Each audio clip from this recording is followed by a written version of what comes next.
I am Dorin, a 300 level law student of the University of Nigeria, Nsukka. Today I'll be presenting on the topic, Legal Framework of Remittance under the Nigerian law.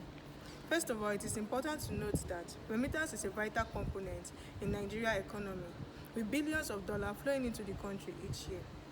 In order to ensure accountability and transparency in this sector, Nigeria government has established some regulatory frameworks governing remittance activities in Nigeria. This presentation will be limited to these regulations, CBN's policy on remittance from 2019 to date, and the key requirements for entities who wish to embark on remittance business in Nigeria. Before we delve into this topic, I want us to have a proper understanding of what remittance is. Basically, the word remittance is derived from the word remit, which means to send back. So remittance is the sending of money by one party to the other, or from one party to the other. Payments of bills and invoices can also be classified as remittance. However, in recent times, the word remittance has been used to describe a sum of money sent by an individual in a foreign country to his family in his hometown. Having laid proper foundation as to this regards, let's examine the regulatory frameworks governing remittance under Nigerian law.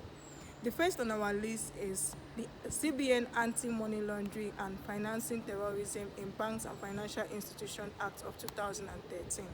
Section 14 of this act provides that financial institutions are mandated to obtain customers' identity and also take possible steps to verify this identity. Section 29 of this act provides that such records or information obtained in Section 14 should be preserved for a period of not less than 5 years from the last day of transaction. Section 31 of this act provides that financial institutions are also mandated to report any suspicious transactions. CBN's policy from 2019 to 2020 on remittance. In 2020, CBN released 4 circulars addressing the issue of receipt of diasporans remittance. In one of its circulars, it provided that beneficiaries will now receive payments in dollars and no longer in naira, and they had unlimited access to these funds, and also had the option to choose whether to receive this foreign currency in cash or through their domicile account.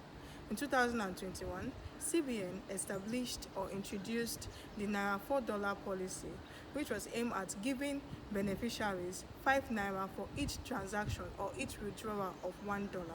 This helped in increasing remittance activities in Nigeria. In 2022, CBN released a circular addressing the illegal activities of international money transfer operators through banks by terminating payments in Naira contrary to the regulation. In 2023, CBN released a circular with regards to the inclusion of the payment of Naira in addition to the payment of dollar and e-Naira in Nigeria. Key requirements for entities who wish to embark on remittance business in Nigeria.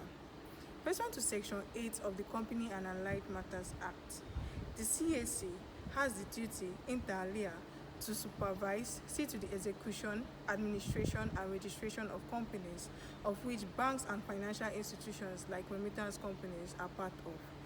Any institution or entity who wishes to embark on remittance business should obtain an operating license from the CAC. CBN is vested with the authority to issue out licenses to banks, financial institutions, including remittance company. This is in line with Section 3 of the Banks and Other Financial Institutions Act of 2020.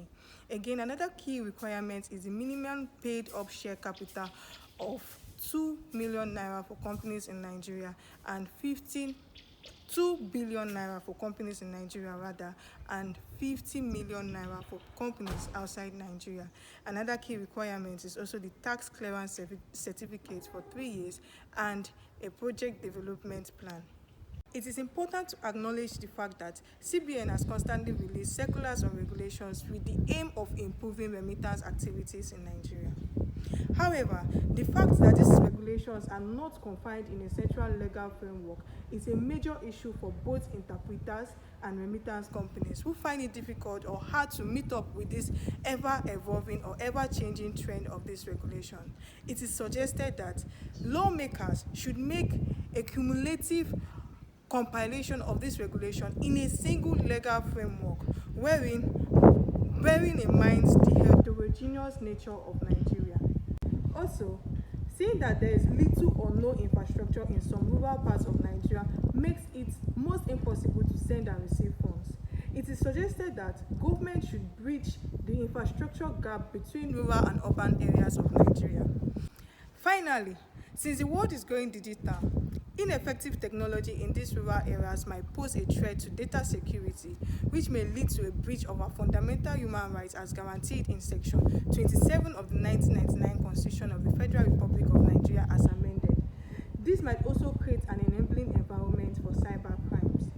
Therefore, it is suggested that government should equip rural areas with adequate technology and also launch awareness campaigns in order to educate people about the existence and ever-evolving trend in remittance sector. Thank you for your time and thank you for listening.